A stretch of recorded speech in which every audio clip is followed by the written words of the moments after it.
taking you? My feet. Sit down! Sorry, it's a dog.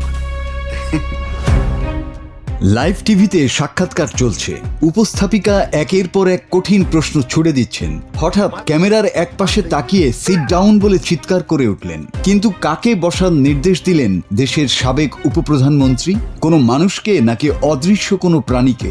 অস্ট্রেলিয়ার রাজনীতিতে এখন তোলপাড় সৃষ্টি করেছে এই এক চিৎকার। Sorry, it's a dog. Live টিভিতে এমন আচরণে উপস্থাপিকাও কিছুটা থমকে যান। পরক্ষণেই অবশ্য পরিস্থিতি সামাল দিতে বার্নাবি জয়েস হেসে বলেন, দুঃখিত, এটা আমার কুকুরের জন্য বলেছি। তার দাবি, ক্যামেরার পেছনে থাকা পোষা কুকুরটি ডিস্টার্ব করছিল। কিন্তু নাটক এখানেই শেষ নয়। Visa overstayers to authorities. Is that the policy? ঘটনাটি ঘটেছে গত সোমবার রাতে।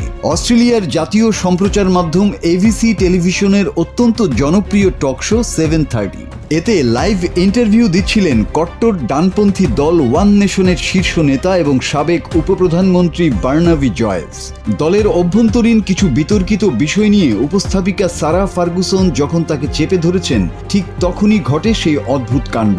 জয়েস হঠাৎ ক্যামেরা থেকে মুখ ঘুরিয়ে অত্যন্ত ক্ষুব্ধ ও রাগান্বিত স্বরে চিৎকার করে ওঠেন। I have to apologize for this dog, which has decided to bail up. Don't worry about the dog. Just answer the question. এরপরও কুকুরটি নাকি অনবরত ডাকতেই থাকে। তখন উপস্থাপিকা জয়েসকে অনুরোধ করেন কুকুরটি উপেক্ষা করে প্রশ্নের উত্তর দিতে। এতেই ক্ষিপ্ত হয়ে সাবেক এই উপপ্রধানমন্ত্রী লাইভ টিভিতেই বলে বসেন, আমার সাথে অসভ্যতা করবেন না, অন্যথায় সাক্ষাৎকারটি এখানেই বন্ধ করে দেব। Sarah, that's ridiculous. What I've basically said, illegal. ব্যাস, আর যায় কোথায়?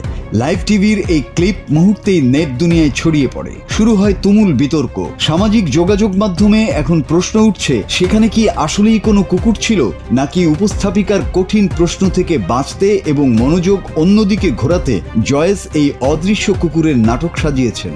নেটিজেনরা একে বলছেন রাজনীতির ইতিহাসের অন্যতম সেরা কুকুর থিওরি।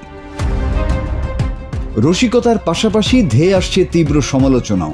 বার্নাবি জয়েসের কুকুর বিতর্ক এটাই প্রথম নয়। 2015 সালে হলিউড সুপারস্টার জনি ডেপ যখন নিয়ম ভেঙে তার দুটি পোষা কুকুর অস্ট্রেলিয়ায় নিয়ে এসেছিলেন, তখন এই বার্নাবি জয়েসই কুকুর দুটিকে মেরে ফেলার হুমকি দিয়ে বিশ্বজুড়ে খবরের শিরোনাম হয়েছিলেন।